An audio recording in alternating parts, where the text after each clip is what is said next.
तो Haryana land deal से जुड़े मनी लॉन्ड्रिंग के मामले में कांग्रेस सांसद प्रियंका गांधी वाड्रा के पति और बिजनेसमैन रॉबर्ट वाड्रा से ईडी की लगातार पूछताछ के बाद सियासत गर्मा गई है। वाड्रा से ईडी की पूछताछ के खिलाफ कांग्रेस कार्यकर्ताओं ने विरोध प्रदर्शन किया। ईडी ऑफिस में वाड्रा से पूछताछ करीब 2 घंटे तक चली, सवाल जवाब किए गए। इससे पहले मंगलवार को भी ईडी के अधिकारियों ने वाड्रा से करीब 6 घंटे तक पूछताछ की थी।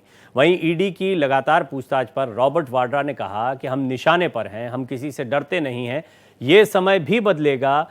तो बीजेपी ने रॉबर्ट वाड्रा पर निशाना साधते हुए कहा है कि कानून से ऊपर कोई भी नहीं है। बता दें कि रॉबर्ट वाड्रा पर आरोप है कि उनकी कंपनी ने फरवरी 2008 में गुड़गांव के शिकोपुर में 3.5 एकड़ जमीन 7.5 करोड़ रुपए में खरीदी। कमर्शियल लाइसेंस पाने के बाद कंपनी ने उसी प्रॉपर्टी को डीएलएफ को 58 करोड़ रुपए में बेच दिया था। इसी मामले में ईडी वाड्रा की कंपनी पर वित्तीय गड़बड़ी की जांच कर रही है। The land mafia, Robert Vadra,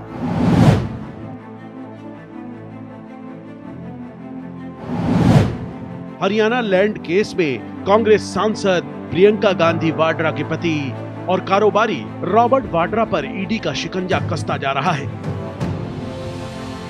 इस पर सियासी घमासान भी शुरू हो गया है। वाड्रा से ईडी की पूछताछ के खिलाफ अलग अलग राज्यों में कांग्रेस ने विरोध प्रदर्शन किया। आईसीसी कार्यालय पर भी कार्यकर्ताओं ने प्रदर्शन किया।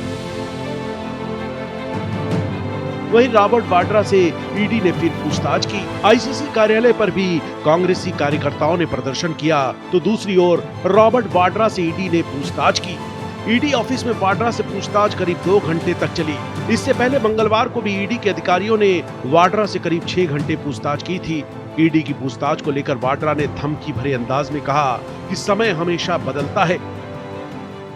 देखिए, सॉफ्ट टारगेट तो मैं अपने आप को कभी नहीं बुलाऊंगा। मैं तो जितनी बार आप मेरे को परेशान करोगे या मतलब कोई भी प्रेशर डालोगे, मैं और उभर के आऊंगा और स्ट्रांग ही बनूंगा। तो टारगेट हो या जो भी है, टारगेट है क्योंकि हम रेलेवेंट हैं, हम लोगों की बात रखते हैं, हम किसी से डरते नहीं है, हम हमेशा लोगों के लिए लड़ते रहेंगे। और संसद में चाहे राहुल को रोका जाए या मुझे बाहर रोका जाए, हम तो लड़ते रहेंगे, सच्चाई के लिए लड़ते रहेंगे और लोगों के लिए लड़ते रहेंगे। तो टारगेट है हम जरूर, पर सॉफ्ट टारगेट नहीं है, हम हार्ड टारगेट है और हार्डर बनते रहेंगे। देखिए, मेरा ये सोच है कि समय बदलता रहता है, हमेशा समय बदलता रहता है। क्यों जो हमारे ऊपर बीत रही है या मतलब कि अगर हम जो झेल रहे हैं, ये समय भी बदलेगा तो हो सकता है उन लोगों को भी झेलना पड़े। वहीं बीजेपी ने रॉबर्ट वाड्रा पर निशाना साधा है। बीजेपी प्रवक्ता गौरव भाटिया ने वाड्रा को भूमाफिया बताया और कहा कि कानून से ऊपर कोई भी नहीं है। the land mafia, Robert Vadra, was summoned for interrogation by the Enforcement Directorate. This pertains to a land scam in Haryana when Congress was in power, and it is known as the Shikopur land scam. दरअसल land deal का ये मामला साल 2008 का है। उस वक्त हरियाणा सरकार ने रॉबर्ट वाड्रा की कंपनी को 2.7 एकड़ जमीन में कॉमर्शियल कॉलोनी बनाने की मंजूरी दी थी।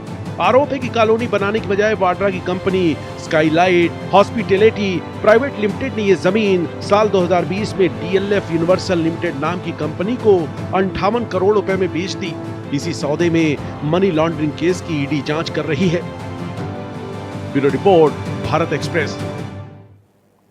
आइए इस पर बातचीत करते हैं डॉक्टर शिवानंद हुलियालकर, प्रवक्ता कांग्रेस, और एल.एन. राव साहब जो कि पूर्व डीसीपी हैं दिल्ली पुलिस के, साथ ही साथ वरिष्ठ अधिवक्ता भी हैं। दोनों भूमिकाओं में हैं, तो उनसे जांच पड़ताल और कानूनी प्रक्रिया जो इस मामले में चल रही, दोनों चीज़ें जानेंगे। राव साहब आपका स्वागत है, हुलियालकर साहब आपका बहुत बहुत स्वागत है। हुलियालकर साहब, शुरुआत तो इसी से, क्योंकि मुझे जो एकदम से चुभा वो था बयान रॉबर्ट वाड्रा का कि आज हम पर जो बीत रही है, आज हम जो झेल रहे हैं, कल वक्त बदलेगा, हो सकता है कल उन्हें झेलना पड़े, कल उन पर बीतेगी। इसके क्या मायने हुए? ये वो राजनेता तो है नहीं, लेकिन क्या बयान देते देते ये बोल गए, या वो समझ नहीं पा रहे हैं कि वो जो बोल रहे हैं उसके कितने गहरे मायने हो सकते हैं? Good evening Manoj sir, Tiwari sir और पैनलिस्ट को मैं बोलना चाहता हूँ। अभी अहमदाबाद में अधिवेशन हुआ बहुत बड़ा, उसमें अभी हमने हमारा नेता राहुल गांधी जी ने, एलओपी ने, वह पार्लियामेंट हाउस में बोला गया कि हम गुजरात जीतेंगे, किसी भी हालत में हम जीतेंगे। गुजरात में हमने 2 दिन अधिवेशन हुआ, बैठक हुआ, CWC मीटिंग हुआ, मैं भी था। देखिए, नरेंद्र मोदी जी और अमित शाह जी डरे हुए हैं, उनका सच्चाई सामने आ रहा है। उन्होंने ट्रम्प का जो टैरिफ छुपाने के लिए, दिशाहीन करने के लिए, अभी नरेंद्र मोदी जी का रिटायरमेंट का टाइम आया हुआ है, इसलिए नागपुर आके चली गई है। थोड़ा प्रमोशन और थोड़ा टाइम मिलता है क्या? और टाइम नहीं मिला है, उनको निकलना तय हुआ है। दूसरी बात, वो दिशाहीन करने के लिए हमारा नेता राहुल गांधी जी, मेरी माँ सोनिया गांधी जी और रॉबर्ट वाड्रा साहब का 20 साल से इंक्वायरी चल रहा है। खुद खट्टर साहब ने क्लीन चिट दिया है 2019 में। पूरा जानकारी देने के बाद वही बार बार वही दोहराते हैं कि आपका नाम क्या, वही है, कुछ कहीं नहीं, हम इधर ही है। और जानबूझ के बदनामी करने के लिए कांग्रेस उभर के बहुत टॉप में आ रहे हैं 2027 में। उत्तर प्रदेश, बिहार, गुजरात, जहां इलेक्शन होगा हम जीत के आ रहे हैं। दूसरी बात, माहौल कांग्रेस के बारे में बहुत अच्छा है। ये डैमेज करने का इन्होंने स्ट्रैटेजी किया है। अगर नरेंद्र मोदी जी या अमित शाह जी या निर्मला सीतारामन, ईडी का हम पूरा कोऑपरेट करें, रॉबर्ट वाड्रा साहब पूरा डॉक्यूमेंट 10 बार डॉक्टर दिया है। हुलियालकर, अब मेरे सवाल का जवाब, मैंने आपको बिल्कुल नहीं रोका, आपको जो दिल की बात बोलनी थी आपने बोल ली। अब मेरे सवाल का जवाब दीजिए। मेरे सवाल क्या पूछा था आप शायद भूल गए मैं फिर बता देता हूं। रॉबर्ट वाड्रा आज बोल रहे हैं कि आज हम जो झेल रहे हैं, आज जो हम पर बीत रही है, आप जो कह रहे हैं वैसी ताकत नहीं दिखा रहे हैं, वो ये बता रहे हैं कि हम झेल रहे हैं, हम पर बीत रही है, मतलब बुरा समय चल रहा है हमारा। दूसरी बात यह है कि कल वक्त बदलेगा तो ये झेलेंगे, इन पर बीतेगी। ये क्या मतलब? डरे हुए तो और डराने की कोशिश कर रहे हैं, जैसा डरे हुए आप कह रहे हैं या राहुल जी कह रहे हैं, ये और डराने की कोशिश है, एक धमकी की तरह ना लिया जाए इसको। नहीं, धमकी वगैरह नहीं है, आप गलत ये मत लीजिए। देखिए, जो करेगा वो भुगतेगा। अगर नरेंद्र मोदी जी, अमित शाह जी का जो रिकॉर्ड आपको अच्छे से पता है, 10 साल में क्या क्या किया, पूरा हमारे पास विद डॉक्यूमेंट के साथ है। और कोई भी पहली लाइन आपकी बहुत इंपॉर्टेंट है, नहीं बोला है, जो करेगा वो भुगतेगा। अब ये सब पे लागू होनी चाहिए, चाहे रॉबर्ट वाड्रा जी हो, चाहे कोई भी हो, whosoever it is। नहीं, हम कहीं भी गलत नहीं है। 20 साल से इंक्वायरी कर रहे हैं, सब कुछ डॉक्यूमेंट्स हमने दिए है। जब बुलाते उसके तो ठीक है, वो प्रक्रिया चलने दीजिए। मैं तो वक्फ के मामले पर भी ये कह रहा था कि अल्टीमेटली हमारा कोर्ट जो है वो निष्पक्ष है, जांच एजेंसियों को अपने सबूत रखना है, अल्टीमेटली फैसला माननीय कोर्ट को करना है, भरोसा रखना चाहिए। इस पर कोई भी प्रदर्शन, कोई नाराजगी, कोई बयानबाजी, मुझे नहीं लगता कि इसका कोई बहुत महत्व बनता है, अनटिल एंड अनलेस पॉलिटिकल आपको गेन नहीं चाहिए उससे। नहीं प्रवीण जी, एक्चुअली क्या हुआ डॉक्टर साहब, कार्यकर्ता देखिए, सबको गुस्सा तो है। जानबूझ के श्रीमती सोनिया गांधी जी का, हमारा नेता राहुल गांधी जी का, रॉबर्ट वाड्रा जी कहीं ना कहीं डैमेज करने के लिए कहानी का घूम के प्रियंका गांधी जी का बदनाम करना। ये गांधी फैमिली, इनके पास एक ही है, महंगाई चरम पर है, उस बारे में बात नहीं कर रहे। महाराष्ट्र में लाड़की बहन योजना बंद हो गया, उस बारे में बात नहीं कर रहे। 2000 का नौकरी, 2 करोड़ नौकरी की बात नहीं कर रहे। जानबूझ के दिशाहीन करना, बदनाम करना स्ट्रैटेजी है। कार्यकर्ते जब आप जिस तरह से उन्होंने कानून का गलत फायदा उठा रहे, हम पूरा रोड पे उतरेंगे। मैं आपके 2 इंपॉर्टेंट पॉइंट इसमें समझाऊं।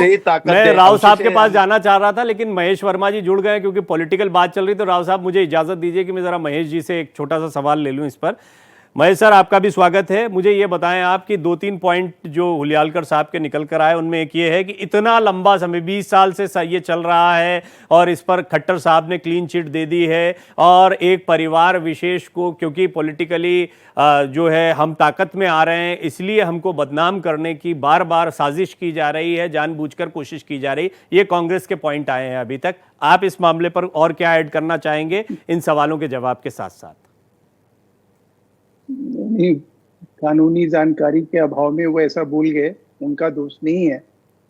मेरा सिर्फ ये कहना है कि इस देश में विधि विधान, संविधान और कानून जो है नेहरू गांधी परिवार के लिए अगर नहीं है और उससे इतर ये लोग हैं, इनके ऊपर कोई भी किसी भी तरह से ये कोई भी भ्रष्टाचार करे, कोई भी इस देश में कुकृत्य करे, उसके लिए कोई ना इनके लिए कोर्ट कुछ कहे, ना कहीं किसी प्रकार से कोई विधि विधान के तहत इनके खिलाफ कोई कार्रवाई हो। अगर कुछ ऐसा होता है तो ये लोग आज जो रॉबर्ट वाड्रा कह रहे थे वो वही कह रहे थे। ये इस देश में कहाँ होता है? क्या हम और आप ऐसा कर सकते हैं कि 50 एकड़ जमीन जो है वो मात्र 3.5 करोड़ रुपए का जो है वो खरीद के और उसको 5,000 करोड़ में बेच दिया जाए? मतलब इस तरह से अगर हम और आप करें तो हमारी आपकी क्या स्थिति परिस्थिति होगी, और हम किस तरह से मतलब कानून को और कोर्ट को फेस करेंगे। इनके लिए तो ये सब चीजें जो है इन लोगों ने मजाक बना के रख दिया। वो कहते हैं ना कि चोरी भी और सीना जोरी भी। नहीं, ये तो सर सही है कि ये जिसने भी गलत किया, इन्होंने खुद कहा जो करेगा वो भरेगा। अगर कोई आदमी ये जो कह रहे हैं कि टाइम इतना क्यों लगता है, तो इतना लंबा समय क्यों खींचा, बताकर और देश को गुमराह करेंगे। इतना रॉबर्ट वडेरा इस देश में है क्या जो कि वो अपने आप को इस तरह से, अगर वो नेहरू गांधी परिवार के दामाद नहीं होते तो क्या इसी तरह से बोल रहे होते? महेश जी, मैं आपके पास दोबारा आऊंगा, इस पर सवाल जवाब लूंगा, लेकिन देखिए कानूनी जानकारी का अभाव जो आपने बात कही, राव सर मुझे थोड़ा सा बताएं कि इस मामले को आपने स्टडी किया होगा और आप क्योंकि एक पुलिस अधिकारी के तौर पर इसके बारे में जानते भी हैं, तो थोड़ा सा बताएं कि मामला कहां स्टैंड कर रहा है कानूनी तौर पर। हुलियालकर साहब आऊंगा, एक बार थोड़ा समझ लेते हैं, एक ये भी पॉइंट आ जाए। नमस्कार प्रवीण जी, आपके सभी व्यूअर्स को। बहुत अच्छा टॉपिक आपने लिया है क्योंकि इसमें कानून और इन्वेस्टिगेशन दोनों का समावेश है। और देखिए, कानून हमारे देश में सभी के लिए बराबर है, चाहे वो कोई पॉलिटिशियन है चाहे कोई कुछ भी है। और वाड्रा जी ने सही कहा कि जो कुछ करेगा वो भुगतेगा, वो कोई बात नहीं है। तो ये खुद भुगतेंगे क्योंकि ये प्रत्यक्ष रूप से जो 3.5 एकड़ जमीन है जो कुछ करने के बाद में 58 करोड़ की जो लैंड यूज के बाद बेची है या किसी को भी दी है, वो तो सामने है ना। ईडी का यही एक केस है कि इतनी सस्ती जमीन लेके लैंड यूज के बाद इतनी महंगी बेची है। तो इसका एक बड़ा एविडेंस की बात मैं कर रहा हूँ और वो इन्वेस्टिगेशन में आएगा। और वाड्रा जी के लिए इन्वेस्टिगेशन के लिए इनकी पूछताछ के लिए चल रहा है, तो वो पूछताछ होनी चाहिए और पूछताछ में उनको सहयोग करना चाहिए। इसमें यह कहना कि पॉलिटिकली मोटिवेटेड है या कोई और ऐसी किसी वजह से कर रहे हैं, वो बिल्कुल गलत है। कोई इसमें तथ्य नहीं है, क्योंकि इन्वेस्टिगेशन तथ्यों के आधार पर होती है, एविडेंस के आधार पर होती है। उसको कोई भी जुटला नहीं सकता, क्योंकि कोई भी गलत इन्वेस्टिगेशन करेगा तो उसको कोर्ट में भुगतना पड़ेगा। यहाँ पर ऐसा नहीं है। यहाँ पर तो यह है कि जो तथ्य है, एलिगेशंस हैं, उनकी इन्वेस्टिगेशन हुई है, उसके ऊपर इंक्वायरी हुई है। इंक्वायरी करने के बाद में सामने सब चीज आई है, रिकॉर्ड में चीज आई है, सारा केस डॉक्यूमेंटेड एविडेंस के आधार पर है। एक ही सवाल मेरे मन में आता है, क्योंकि ये जब केस आया था तब भी इसकी खबर भी मैंने पढ़ी थी, इसके ऊपर खूब डिस्कशन उस दौर में भी किया जब ताज़ा आया था, और आज भी मैं इस पर बात कर रहा हूं जब ये, और तब भी इतने क्लियर जो फैक्ट आप रख रहे हैं कि 3.5 करोड़ में खरीदी, 58 करोड़ में बेची, एक फलाने बड़े बिल्डर को बेच दी गई, लैंड यूज उसके चेंज कर, ये सारी चीजें हम तब से सुनते चले आ रहे हैं। इतना समय क्यों? फिर मैं प्रवीण जी एक बता देता हूं, ये समय इसलिए है कि ये किसी खास परिवार से संबंधित है। अगर कोई नॉर्मल आदमी होता अभी तक तो पता नहीं कहां से कहां चला जाता। तो ये महेश जी सवाल आपकी तरफ आ रहा है। महेश सर, एक ही सवाल बार बार, उधर से हुलियालकर सर ने भी यही कहा, राव साहब की बात भी यही खत्म हुई। जब सब कुछ साफ है और इतने समय से साफ है तो कार्रवाई क्यों नहीं होती, या अभी तक सजा क्यों नहीं दिलवा पाए? देखिए, कार्रवाई का विषय जो है कोर्ट कचहरी का है। कोर्ट न्यायालय जो है ये तय करता है। और रॉबर्ट वडेरा को अरेस्ट करना ना करना, या वो अग्रिम जमानत पर हैं, अग्रिम जमानत का विरोध हुआ और जस्टिस ढींगड़ा आयोग के तहत जब ये मामला जांच इसकी शुरू हुई, जब सरकार वहां आई और जांच के बाद लगभग 50 एकड़ और 15 ऐसे प्रोजेक्ट पकड़े गए। और इसमें सिर्फ इतना ही तक सीमित नहीं रहा, मामला वाड्रा जी का लंदन में बेनामी संपत्ति खरीदने का है और 120 लाख पाउंड का जो है वहां पे जो उनकी प्रॉपर्टी है, संपत्ति है, उसका भी कोई जो है हिसाब किताब वो नहीं दे पाए। तो देश को जो है एक तरह से कांग्रेस और राजनीति के जरिए जो है एक अपने प्रियजन या अपने रिश्तेदार को इस तरह से फायदा पहुंचाने का काम जो किया गया, ये एक प्रकार से समझ लीजिए कि इससे बड़ा देश का नुकसान, ये तो हम समझ गए, इसको तो हम खूब देख भी रहे हैं। कानून की इससे बड़ी तौहीन और क्या हो सकती है? महेश जी, हम इसको खूब देख रहे हैं, खूब बता रहे हैं, इस पर खूब खबरें चल रही हैं। सम्मान करते मेरा पूछताछ कर ले, मेरा सवाल तो सिर्फ वो इतना एक महापाप हो गया। जी महेश जी, मेरा सवाल सिर्फ इतना है कि अभी रॉबर्ट वाड्रा के एक बयान से शुरुआत हुई थी, डॉक्टर हुलियालकर से भी मैंने उस पर सवाल लिया था। उन्होंने कहा आज हमारा बुरा वक्त चल रहा है या आज हमको परेशान किया जा रहा है, वक्त बदलेगा इनकी स्थिति यही हो जाएगी। क्या यही डर होता है राजनीति में इन्फ्लुएंशियल चेहरों का, जिसकी वजह से ये कार्यवाही को बहुत प्रचारित तो किया जाता है कि देखिए भ्रष्टाचारी भ्रष्टाचारी, लेकिन कोई कुछ होता दिखाई नहीं देता? देखिए साहब, मैं फिर कह रहा हूं, अगर ईडी कहीं गलत होती, सीबीआई कहीं गलत होती, जांच एजेंसी कहीं गलत होती, तो कोर्ट आपको क्लीन चिट देता। आप गए ना कोर्ट में, आपने कहा ना कि हमारे खिलाफ गलत मुकदमे दायर किए गए, हमारे खिलाफ जो है गलत जांच हो रही है। कोर्ट ने, सुप्रीम कोर्ट तक आप इस चीज के लिए कंसीडर नहीं किया गया। तो जो चीज सुप्रीम कोर्ट, हाई कोर्ट और देश के तमाम कोर्ट कचहरी उसको कंसीडर करने के लिए तैयार नहीं है, अब आप उसके खिलाफ जो है सड़क पे उतरिएगा और धमकी दीजिएगा खुलेआम और धमकाइएगा। ये आपका वैलिड पॉइंट है, मैं एग्री करता हूं इस पॉइंट से। ये पॉइंट मैंने शुरुआत में उठाया। डॉक्टर हुलियालकर, मेरा पॉइंट अब भी यही है, चाहे वक्फ का मामला हो, चाहे नेशनल हेराल्ड का मामला हो, चाहे ये रॉबर्ट वाड्रा साहब का मामला हो, हर मामला कोर्ट पे चल रहा है। हमारी न्याय व्यवस्था बड़ी पुख्ता है, इसको बार बार आप पॉलिटिसाइज क्यों करते हैं? आप इसका फायदा क्यों उठाते हैं कार्यकर्ताओं में एक मैसेजिंग करने की? डॉक्टर प्रवीण सर, जब से कांग्रेस का अधिवेशन 2 दिन गुजरात में, अहमदाबाद में, वो भी मोदी और अमित शाह के शहर में हुआ, तब से नरेंद्र मोदी अमित शाह की नींद उड़ गए है, आरएसएस बीजेपी का नींद उड़ गया है। मामले 20 साल से आप ये दूसरी बात, जानबूझकर बदनामी 20 साल से उठा रहे हैं मुद्दे, महंगाई की बात नहीं कर रहे हैं। ये गुजरात तो आपने एक नैरेटिव बना लिया है। ये देखिए आप, ये सारी बातें आपने पहले भी बोली है। मेरा ये कहना है 20 साल से चल रहे हैं, आपने खुद कहा बार बार करते हैं, अभी आप बार बार गुजरात ले आ रहे हैं बीच में। नहीं इधर सुनिए। नहीं ठीक है, वो आवाज नहीं आ पाएगी, आप वैसे ही बता दीजिए, अपनी बात में बता दीजिए। देखिए, नरेंद्र मोदी जी बोधरा कांड जो किया, उसमें सीबीआई वहां के जो पुलिस था उसको सीबीआई ज्वाइंट डायरेक्टर बना दिया। वहां का जो वकील था, मैं देखिए इसको, मैं कोई ये संसदीय कार्यवाही नहीं, पर बोधरा कांड किया, ये किया, इन वर्ड्स को मुझे लगता है अवॉइड करना चाहिए। अब मैं ये समझ रहा हूँ कि ये पॉलिटिकली आप इसको एक अलग दिशा में ले जा रहे हैं, लेकिन राव सर, आपने इतनी सारी प्रोसीडिंग्स, आपने सारा पॉलिटिकल प्रेशर वगैरह सारी चीजें अपनी जिंदगी में देखी हैं। मुझे बताइए, इस चर्चा में इन्फ्लुएंशियल होना क्या यही एक वजह है जो आपको लगता है कि इतना लंबा मामला खींचता है, जबकि सारी चीजें साफ होती हैं? मैं ये नहीं कहता, हम कोर्ट भी नहीं है, हम नहीं कह सकते साफ है नहीं है, तो माननीय कोर्ट का मामला है, लेकिन फिर भी एक वकील के नाते आप इसको कैसे समझाएंगे? देखिए प्रवीण जी, मैं एक वकील और पूर्व पुलिस ऑफिसर के नाते मैं बता देता हूं कि इन्वेस्टिगेशन जब भी होती है तथ्यों के आधार पर होती है, एविडेंस के आधार पर। तो हवा में कुछ नहीं होता है।